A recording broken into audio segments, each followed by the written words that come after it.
One pro-APC group for Rivers State, wey dem dey call the Upper Echelon, don call on the National Working Committee of the party to make legit the suspension of the Amaechi-led state executive. The group still call on the National Working Committee to confirm the suspension of former Transportation Minister Amaechi and the Rivers State APC governorship candidate Toyeku.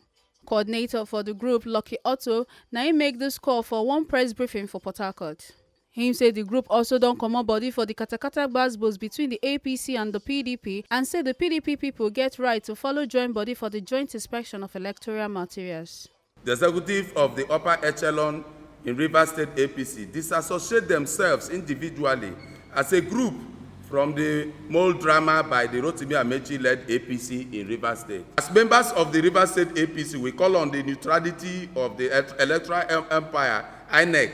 Thus, there should be a joint inspection of any electoral materials. We believe in equity and fairness, so we cannot allow some retired politicians to rubbish our reputable image and drag us into unnecessary coerce while plunging their state into unrest.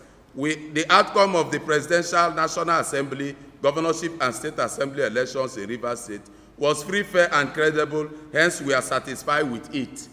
Subsequent to the crisis rocking the state executive arm of the All Progressive Congress, Rivers State, we therefore call on the National Working Committee of the All Progressive Congress to, with immediate effect, intervene by dissolving the State Executive Council of the All Progressive Congress in Rivers State, because a house divided itself cannot stand. From Port Harcourt, A. Carter, Ojai Sili, TMC TV News.